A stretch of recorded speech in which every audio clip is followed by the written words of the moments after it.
on. All right, Tim Wilkins, welcome to the Happy Hustle podcast, my friend. This one is gonna be a doozy, and I'm super stoked to connect. Don't set the bar too high, Cary. It's great to see you, but don't get people too hyped. And then I got to live up to that. I know, right, man? Well, let's just start off with like a little intro because you are a rock star comedian. I mean, hilarious. One of my favorites, I got to say. And you're a speaker, a radio personality, a writer. You've performed on stages around the world. You've entertained millions in legendary venues, ranging from Radio City Music Hall to chow halls in Afghanistan to colleges and casinos and cruise ships. And I mean, the list of people you've shared the stage with is quite a marvel. But Tim, what is something interesting about yourself that not too many people know? Well, most people don't see it coming from a comedian that I started my career in the Marine Corps. So they think that goofy guy up there was a Marine. And once they find out, they think, oh, I should probably laugh for sure before he gets mad and comes off stage. Yes, so true.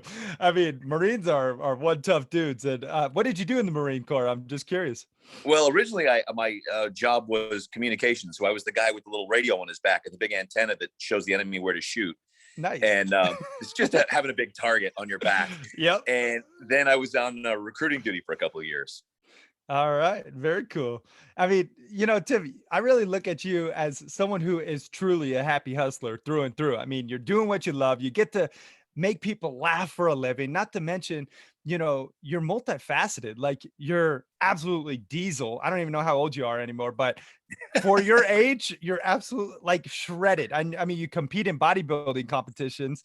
You also, do radio and TV shows and acting and, and then you also have this other like whole comedy career. Where did you get started with all this, performing? Give us a little backstory. Well, all I wanted to be since I was 6 years old was a stand-up comedian. It's in every yearbook for your goals. The old Johnny Carson show, Johnny would pop out from behind the curtain and tell his jokes. So at 6 and 7 years old, I'd hide behind the curtains and play the music. Dun, dun, dun, dun. I'd flip out. And my whole family would be waiting for me to do my routine. And then I went to the Marines. And I actually, for the few years before I went to the Marines, I had a fake ID to be 18, nice, just to go into comedy clubs. I didn't want to drink. I just wanted to watch comedy. And then when I got out, I was had this job delivering water in California. And that's the big bottles that go on your shoulder. And it's just an awesome job. American dream, so you would think. Yes. My boss was 39, right? Making $75,000 to $85,000 in 1990. Oh, wow. Some good bank. Wearing shorts in a tank top, delivering water. Life is good, right? Must have been a drought. It was, well, always a drought in California. I know. So he comes out to inspect my route, and we're asking, what are you doing this weekend? He said, well, we're going to the river with our jet skis. Well, that sounds great. What'd you do last weekend? Didn't you take the motorcycles to the river? Oh, yeah, we go to the river every weekend. I said, what do you do if you don't go to the river? He goes, well, if the weather's bad, we stay home and clean the motorcycles and the jet skis. And as awesome as that would sound to most people, it scared me to death. And I said, Randy, don't you have any other dreams? He goes, dreams? This is it right here. I said, at 39, you're done? And he said, yeah, man, I got everything. I got a wife, 2 kids. Seriously, no kidding, a white picket fence. And he looked at me and he goes, you got dreams? What's your dream? And I said, I've always wanted to be a stand-up comedian. And it hit me. That day I went to the newspaper, when we used to read newspapers, found an open mic night for stand-up comedy. And within a couple days was at that open mic and tried my comedy. A guy came up to me and said, you're pretty good. I'll give you $10 for 10 minutes. Oh, and I went, big money. If I do that 40 hours a week, that's like $4,000. Went, that's great money. So I quit my job, not knowing no one's going to pay you for 40 hours a week. You do 5 sets of 30 minutes. And then, but I never looked back. I always had odd jobs, 1, 2, 3 jobs during the comedy career, but that was the start. And I never looked back. I love that. I love that you set your intention, you focused, on where you wanted to go and you got really clear on what you wanted early, and a lot of people, I think out there listening, specifically the happy hustlers, we probably have a clear idea what we want deep down, but we sacrifice somewhere along the way where, you're like, who am I to listen to, or who am I to be a keynote speaker or an author or whatever, a podcaster, or a stand-up comedian, and it's like we sacrifice. And that's what I love about, finding happiness within the hustle, because here you were doing what you love, which was stand-up comedy, but you had to do odd jobs along the way to pay the bills, I right? think that's one of the other things people forget Yeah. is your job, your dream isn't necessarily going to pay your bills or the bills at the level that you want right off the bat. So I did everything, some stuff that, right on the edge of don't do that, the cops are going to find you kind of stuff, like doing some security gigs. And I look back thinking I could have been hurt.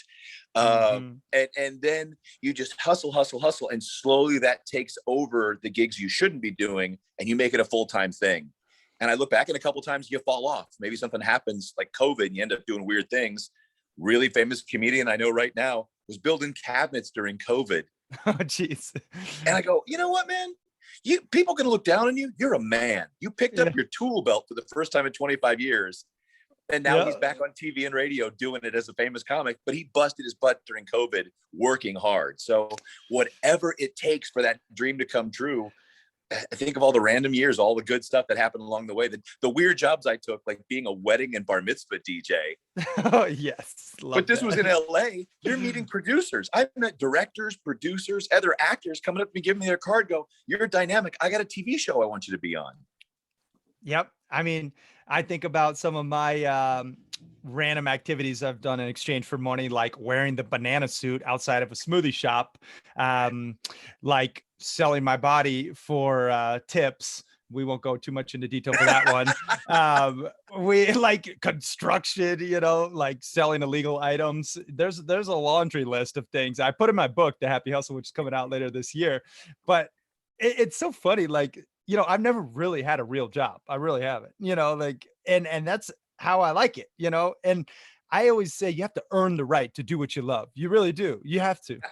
I think that's missed by this generation of intentions and authentic living. And this is what I'm going to do.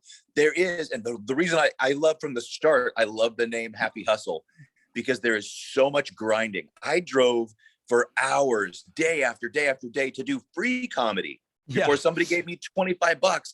That would break even on my gas. And then there was a club that had a $3 special for the comedians, rice and beans, $3. I go, I still got $3 left. Let's do this. Yes. Yeah. Yeah, man. It's so true. It's really about delayed gratification. People, especially my generation, I will agree, and even the younger generation, right? Like the everyone gets a trophy generation. You gotta have the foresight to set yourself up for success and delay the gratification, like creature comforts now, like, hey, skip the cheeseburger if you want a six pack. You gotta put down the glass of wine if you want to get up on time and not press the snooze button, and that kind of I'm not rhymes. calling out my daughter. My daughter's the same age as you guys are, and you and your brother I've known forever. My daughter's the same age, and she's a hustler. I'm going to give her credit. Army Yeah. Reserve, Dean's List, got it all going on. Oh yeah. But when she's talking about money and she's worried about money on her way to her dream, and she calls and goes, yeah, Dad, things are tight, but I'm glad I found kombucha on sale. But dude, you're not suffering. When you're drinking kombucha for $5 a bottle, you're living. Yeah. Yeah. It's so true. Like, and especially if you're living in America, which most Americans, like, we're in the, top 1% of the world in terms of like financial success and the fact that we have a roof over our head and food in the fridge and clothes on our body. Like, these are anomalies in third world developing countries, which is the majority, outside of our little bubble here. And it's like, you got to have everything in perspective. And, I'm getting on a tangent here, but you can see it's true. It's like, you got to be okay to sacrifice, like Tim did. He drove hours to do free shows first before he got paid. What were some of those? What was that breaking point, like, where you're like, dang, I can actually do this for a living, for money, and it's working? 95, 96 was good. 97 got better, but 98 was a breakthrough year for me in every direction. So I was out with Larry the Cable Guy, and he was about to take off like a rocket. And we're driving back from a gig one night and said, man, I'm not going to have you anymore to open for. What am I going to do? Hook me up with your agent. So I called his agent, and his agent said, well, I got you and Tosh and some other big celebrity. I don't have time for I got Dan, I got Larry the Cable Guy. Let me hook you up with one of my friends. So she hooked me up with the booking agent from Ruth Eckerd Hall in St. Petersburg, Florida, who that week needed an opening act for Earth, Wind, and Fire. Awesome. No questions asked. I open for Earth, Wind, and Fire. They pour into my dressing room after and go, dude, we got 4 more nights. You want to go with us? Yeah. I went from a guy that was doing clubs of 200 and 300 to arenas with 8 and 10,000. Wow. And that was one of the problems. One of the things. A couple months later, one of my best friends in comedy from Sarasota, Carmen Surasillo, was telling me, look, clubs are not the way to go. You're never going to make a living in clubs. Pick something you love and do jokes about it. And for me, that was fitness and bodybuilding. So I drove through the night, 10 hours to get a gig in North Carolina, drove 11 hours through the night to the Arnold Classic in Columbus, Ohio to hand out my business cards. Oh, got a shower in my buddy's hotel room, got in the elevator to go to the Arnold Classic to hand out those business cards, and met a lady who needed a ride to the event, who had me host her show that was the Masters Mr. Olympia, that introduced me to 4 more people who needed their shows emceed. And the next year, one of those people had me MC the Mr. Olympia in Las Vegas. That was the start of 4 years. And then a month later, I was on a cruise ship, had a good show, but a storm blew in and they said, we need to keep all the comedians and entertainers on the ship for 3 more days. So I did 5 more shows. And by the time I was done, they said, you're one of our new guys. You're in. So within 5 months, every goal I had that year was taken off like a rocket. So 98 was crucial. Wow. I mean, that's amazing. And what I love about that is the grit of you driving through the night, handing out your business cards with 0 guarantee. Hey, that's part of being an entrepreneur. You being a stand-up comedy and, comic is an entrepreneur, and I know a lot of the happy hustlers out there, like they're entrepreneurs, they're aspiring entrepreneurs. They want their own, their own business, be their own boss, set their own schedule, have the financial freedom, the creative freedom, the time freedom, and for you to just go out and, just make the drive and put yourself out there. I mean, it shows, a lot of character, Tim. It shows a lot of character. But you know what else, Cary, that I think is really crucial for this generation to understand? There's only so many cold emails and text messages you can send. One of my biggest breakthroughs was in Las Vegas. And this is where I learned that the next lesson is everybody else would send these promotional packages into these clubs. It had, back in the day, a VHS, a headshot, and your resume. If I was ever in a town, I went into the club and handed it to them by hand. So I go to my buddy's wedding in Vegas and I've got a promo pack under my arm, had a couple of drinks. I bust into Catch a Rising Star at Bally's Casino and walk right up to the lady and hand her my promo. She goes, you know what? No one hands promo anymore. Come into my office. She had a 4-foot-high stack of promo packs. So I'm going to put you on top. You're cute. Oh. So I get a call a few weeks later that a comic had dropped out because he got a movie deal. Brian Buden was going to be in Ladybugs with Rodney Dangerfield, and there was a fallout, and she had me in, and I never looked back. That was another one. I was in Vegas for the next 15 years off and on. Damn, I love that. You know what it reminds me of is I've been in the acting and modeling world for 15 plus years, just part-time pretty much. But one thing that always differentiated myself was I would bring cookies and a smile and a handwritten note to all the casting directors. I would have boxes of like cookie trays, in my back of my car. When I only had a motorcycle, they would be stacked on the back of my motorcycle. and I had handwritten notes, and then I would sign them, and then I would walk in. I can't even tell you how many jobs I booked. I booked a Home Depot commercial. I ended up making like close to 25 G's off this one Home Depot commercial because I just brought cookies and smiles to the casting directors. They called me the cookie man the whole set day. They knew that was it. Yeah. There's branding. Well, and I don't want to take away from your cookies and your smile, Cary, but you brought 6-pack abs and a shredded jaw. You've had a square jaw since the day I met you, and you were shredded when you were acting. You probably still are, but that probably helped the cookies. Yeah, you know what though? What's funny about that whole Home Depot commercial in particular is I was barely recognizable. Like I just moved one couch, and you could barely see my face. But that's the difference though. When you separate yourself, you share your authenticity, your uniqueness, like Tim is doing with comedy. Yeah, I mean, that's what resonates. how you actually show up. And it is so true. The lost art of just making physical contact and doing things different. Like now everyone's just so content to slide in the DMs and hey, did you see my message? Check out my OnlyFans. That's all Yeah, I gotta yeah, go so far. yeah, exactly. Fans only.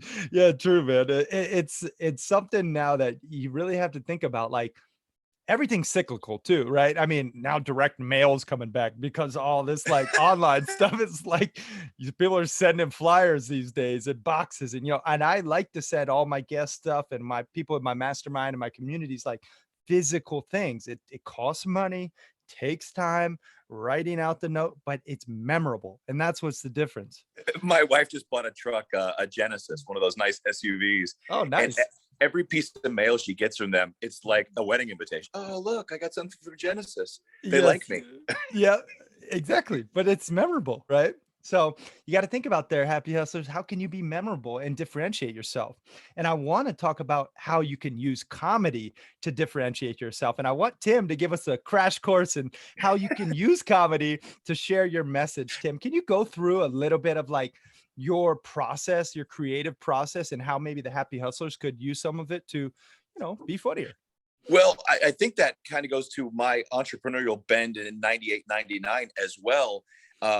So one thing I noticed was being a club comic, you can be as edgy, dirty, and creative as you want. And you can also make $150 a night for the rest of your life.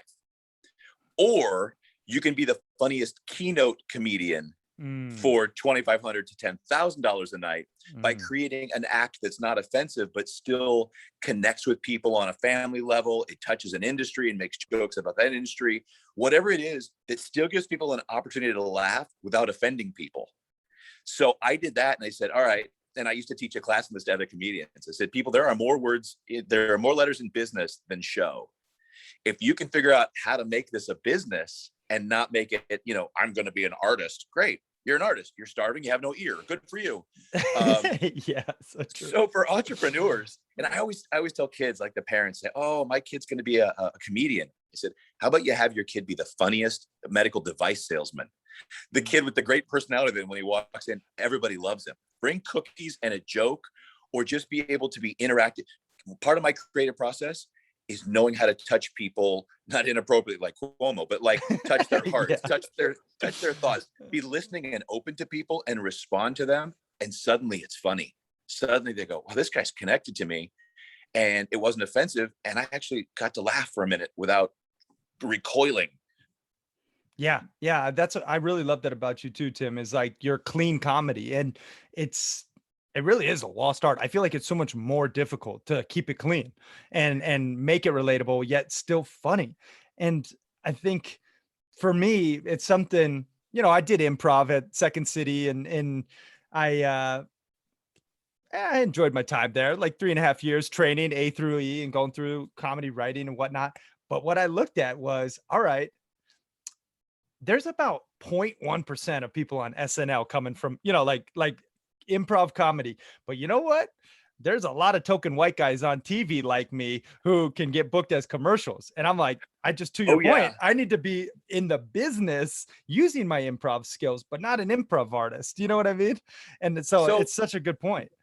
For entrepreneurs and people who have to speak and connect with people, part of my creative process is, and my wife calls it a seventh sense, knowing what buttons to push and having the confidence to just push it and not wait for the explosion. I just push it and stand there. If it blows back, it blows back. And then taking situations like with this COVID thing and realizing, okay, it's a hard time to find out you're non-essential, and nobody wants to hear that from their wife. Nobody wants to find out that they're not needed. I was a non-essential employee. Yep. Yeah. She said, you're not much of a first responder, but just going after it, not being afraid. That we live in times where people are really uptight. Sometimes diffusing that situation with something self-deprecating just makes everybody at ease and goes, oh God, we can laugh. Good. So I love that too. The self-deprecating humor, like, and tactful self-deprecating humor. When people put themselves down too much, I think it's like, I feel bad for you, man. It's like, you gotta it's a fine line. You can't lose your swagger. No, you can't lose your swagger. No, you got to keep, that self-confidence too. how do you suggest the happy hustlers out there? Let's say they're a coach or a consultant, and they share, advice or a message online. How could they infuse comedy into it? What would be some, starting places like where they could think about, oh, maybe my customer has this, need or objective or whatnot. What's that process maybe that you could relate it to, someone of that nature to just share their message with a little humor? No, that's delicate. So I'm just going to go ahead and forewarn everybody in my 7 cents. I can hit 90% of a room. I can hit 95% of a room. You're still going to have 5% of the people that are going to give you blowback. Oh, that wasn't cool.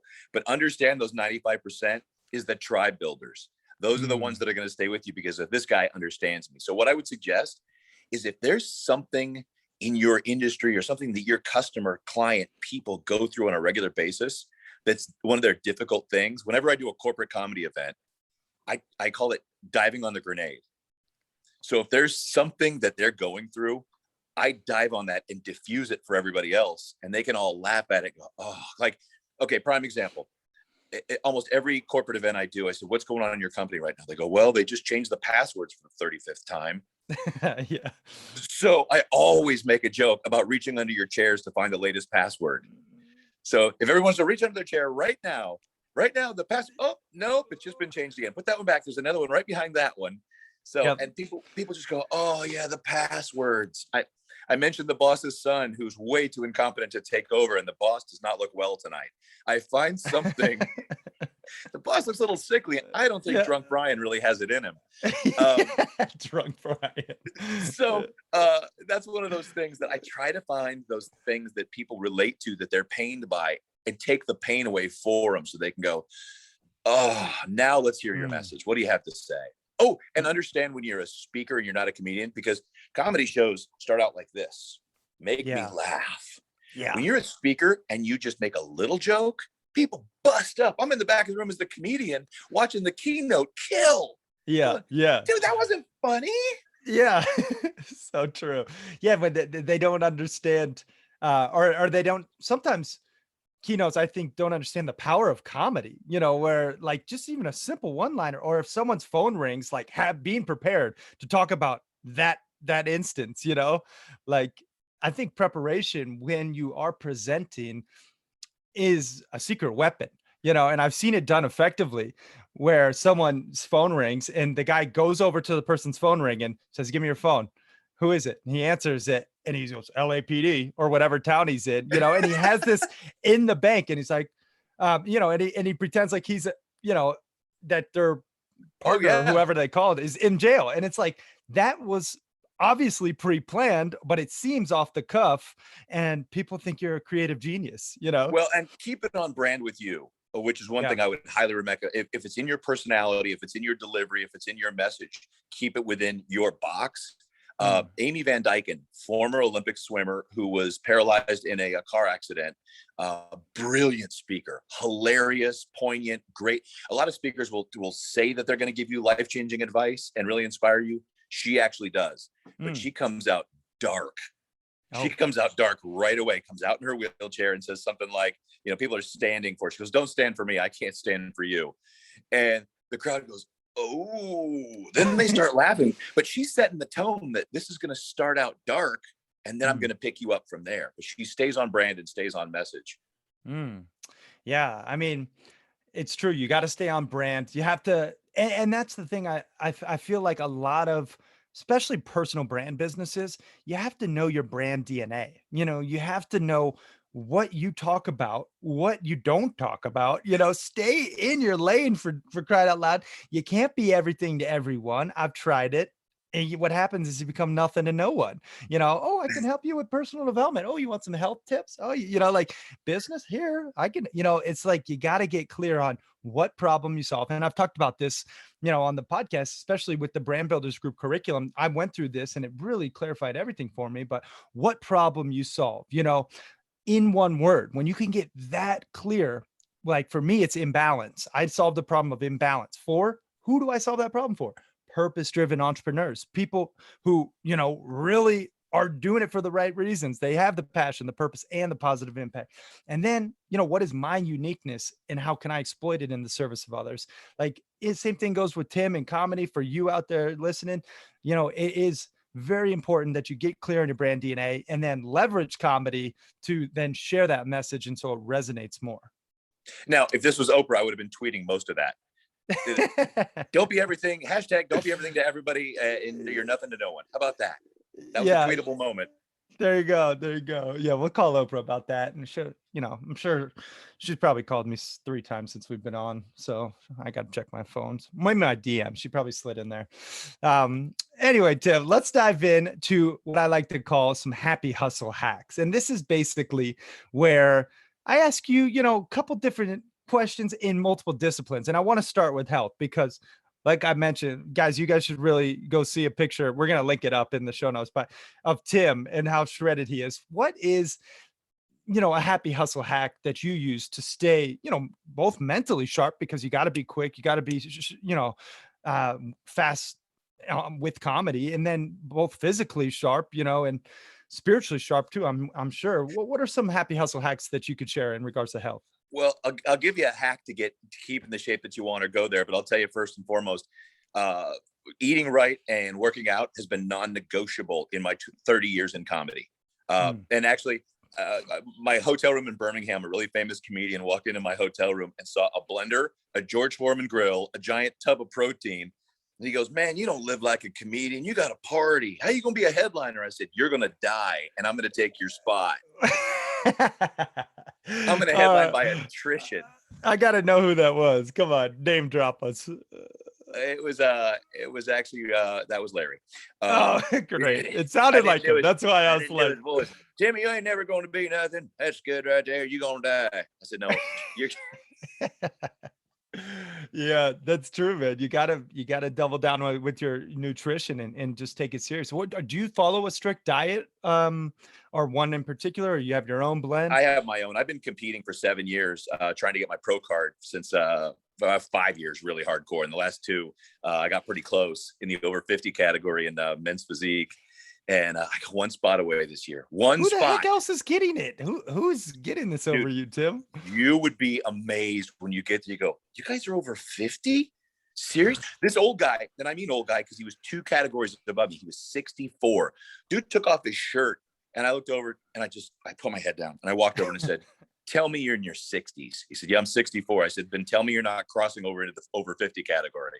He said, "No, I'm doing the over 55 and over 60. He won both of those. Mightily.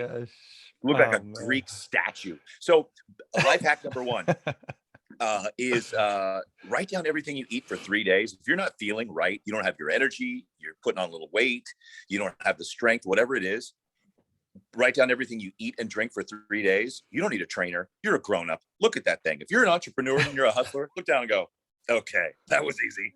I see everything." You don't have to cut carbs. You don't have to do anything. You go, "All right, well, probably that 2 a.m. pizza after that bender I had on Friday. That's why I feel like hot garbage on Sunday morning."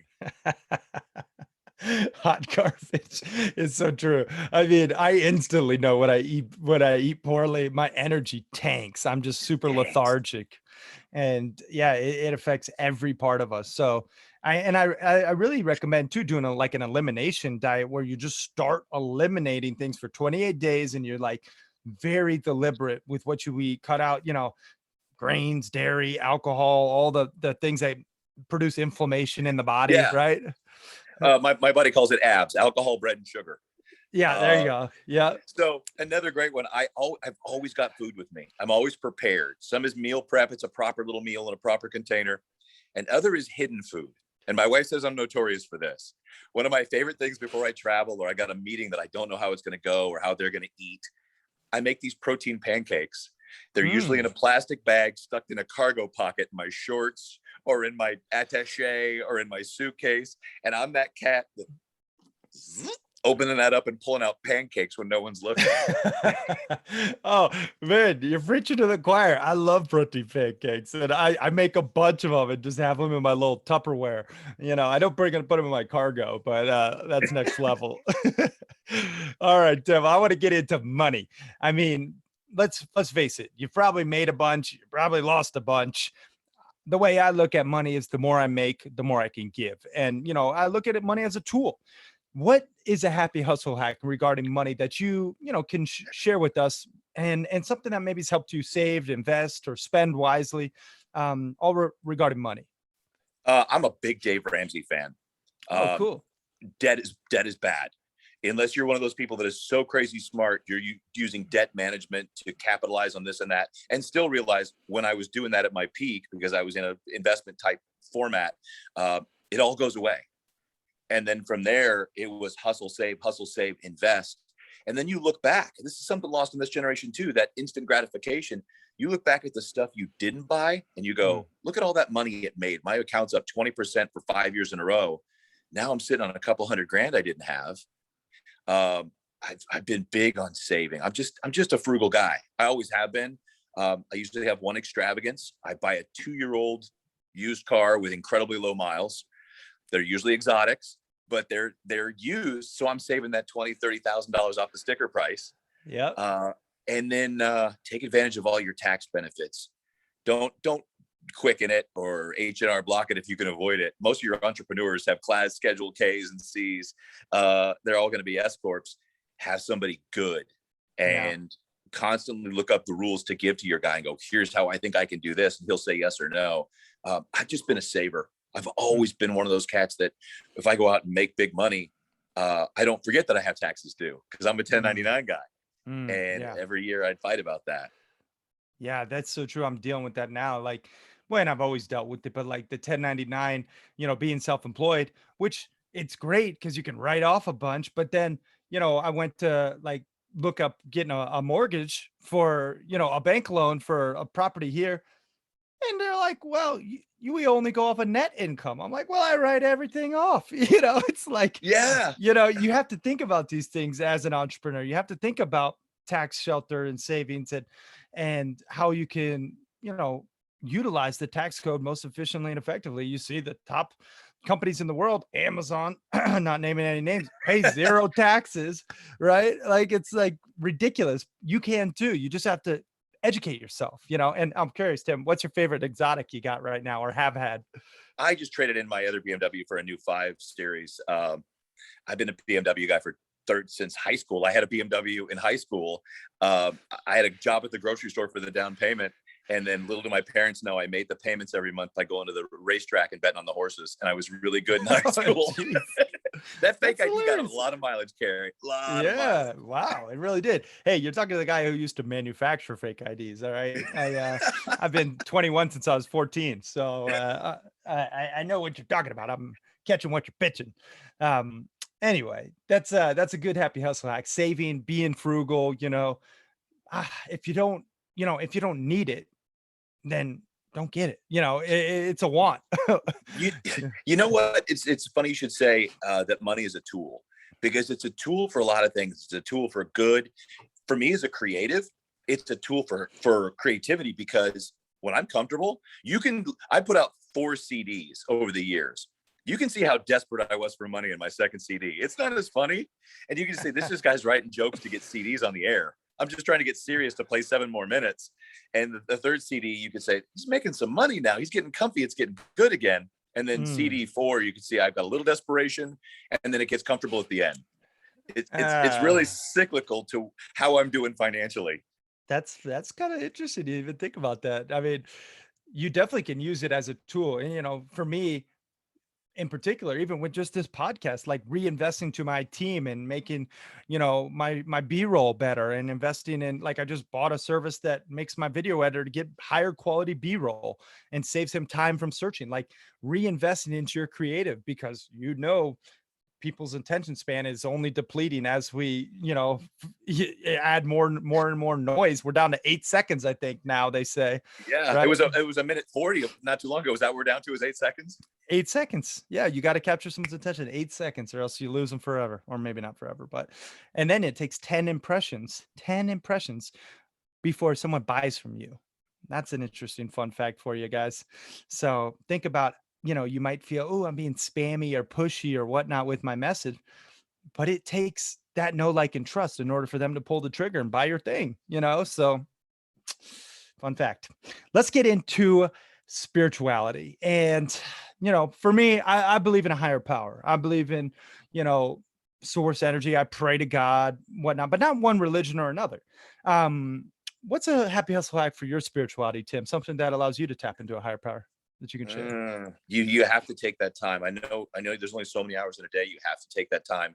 And one of the things, especially with God, is there are entirely too many people, and I preach this with my kids, entirely too many people that are on bended knee when things are bad or when they want something, and forget to get on that same knee with gratitude and just say, dude, I am so Mm. happy. The crazy amount of blessings you've given me, and the amount, and that to me, if you're just spiritual and not Christian or God based, that to me is still putting out that energy saying thank you. That's going to come back. It's not putting out what you want. It's putting out what you have.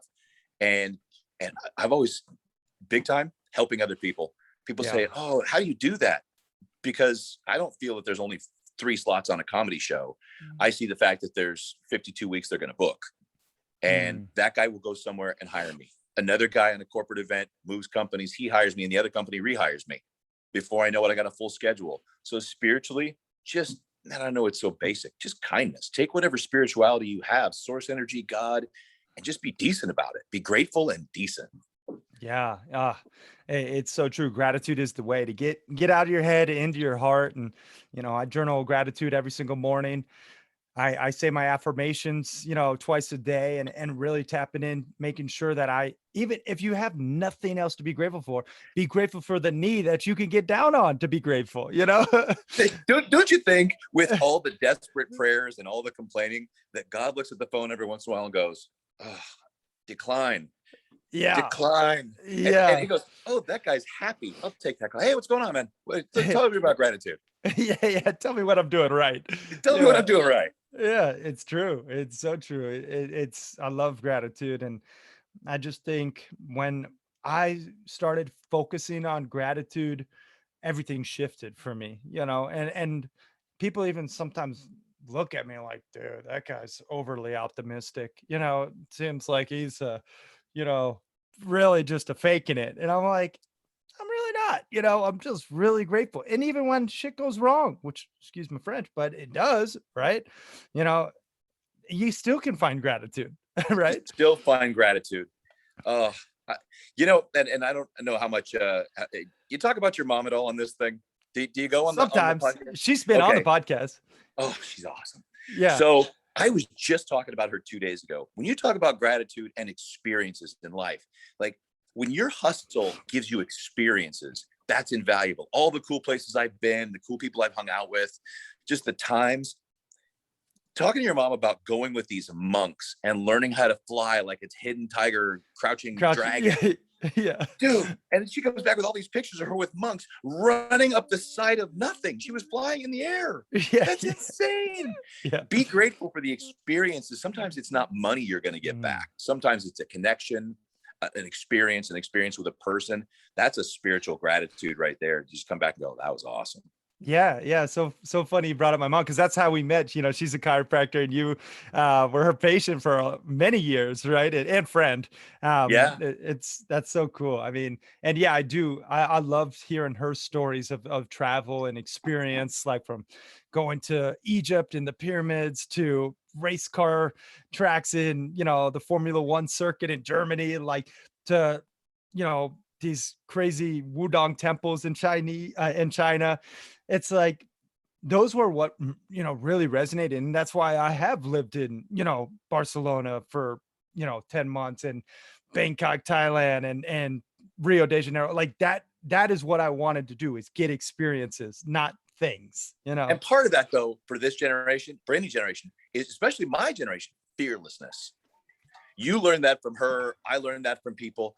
What is keeping you from going somewhere and learning and just going into a new culture and eating their food and chilling out with them and learning all about them? Yep. Lack of fear. Just go. Yep. Yeah, so true. And now the pandemic, but besides that, when that thing wraps up, uh, yeah, it's a great point. Let's talk about entrepreneurship. And before I get your happy hustle hack, I want to talk about burnout, because I know you were on the brink of burnout. with your entrepreneurial game. Talk to us, give us a little backstory there, and then share a happy hustle hack for entrepreneurship. So in 2006, I got a talk show in Tampa, and we couldn't get guests. And the producer came to us one day and said, "Hey, what can you guys do on Tuesday and Thursday for 7 minutes that will fill a spot?" And I said, "I've always wanted to be a TV chef." He said, "Thursday, you're a TV chef." Well, within a couple of weeks, one of the people in the TV station got it sponsored, and it became a running gig. I actually had to go to a cooking school to be able to learn to cook enough, but then started winning awards, and then got hired by Home Shopping Network to be one of their in-house cooks that sells pots and pans and blenders and stuff. Well, that was 7, 8 years into it. And I was working so much, literally doing 50-hour weekends where I was sleeping 2 or 3 hours in a stretch. And I was in full-blown glandular pituitary thyroid burnout. Oh, wow. Hormones were in the toilet. You're working out like a maniac and falling asleep on an incline bench.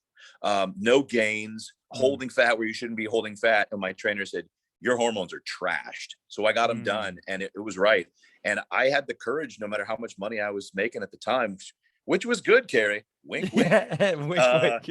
And I had the courage to go to them and go, "I can't do this anymore. I'll still work here, but I want to pick what I want to sell, when I want to sell it. And that's it. I just can't do, I can't do 60-hour weeks anymore with no sleep." Yeah. Yeah.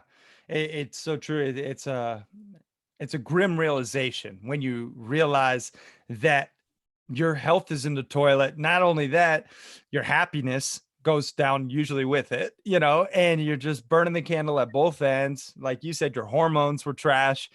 It affects you. Sleep, if you could choose, like, in this order, like sleep, dieting and exercise, like sleep's at the top. Sleep's number one. And I will tell you, in your 40s, when you get there, and then late 40s, early 50s, like I am now, it gets worse for men anyway, because our sleep is like movie times. You get up to pee at 2:30, 3:45, 6:15, 6:45. Yeah, it's so true. Yeah, I'm not there yet, but I mean, you got a ways. I see but my when dad. You get there, so if you have work burnout and you're getting older, you're dealing with way too much. You need at least 6 to 8 hours, or you're just going to slowly continue to burn out and eat yourself alive. Yeah. Yeah. And that's really, I mean, that's why I created the 10 alignments, and a lot of the happy hustlers out there know it, but I broke my life down into 10 separate areas. And I actually measure where I'm at in these 10 areas, 1 to 5. 5 means I'm crushing it. I'm getting an A, 1 is I'm failing. I'm getting an F, and I need to prioritize change ASAP. In each of these 10 alignments, every Sunday, I go through my little sheet. I know, hey, selfless service, I didn't volunteer enough this week. It's a 3, or, hey, you know what? Passionate hobbies. I went to Krav Maga this week, and I did my indoor soccer, and I went fly fishing. Okay. That was a 4.5, so I measure. And that's what I really think. If you're out of balance, you have to measure where you rank in these different alignments. I got the quiz, shameless plug, caryjack.com/quiz. You guys can figure it out in the next 60 seconds. 60 seconds.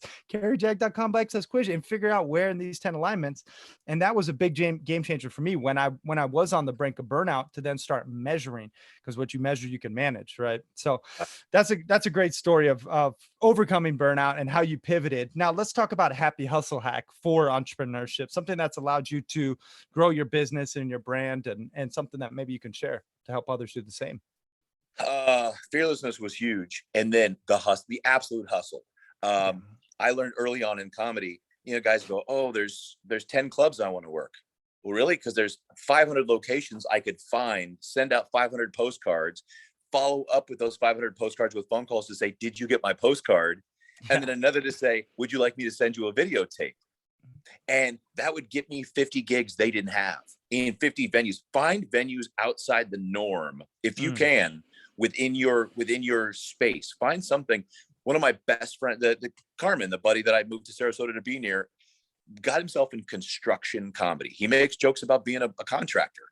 And he would find these lists of home builders associations, and then construction suppliers, and then national associations. He was always finding a new list to contact, and busted his butt finding someone else.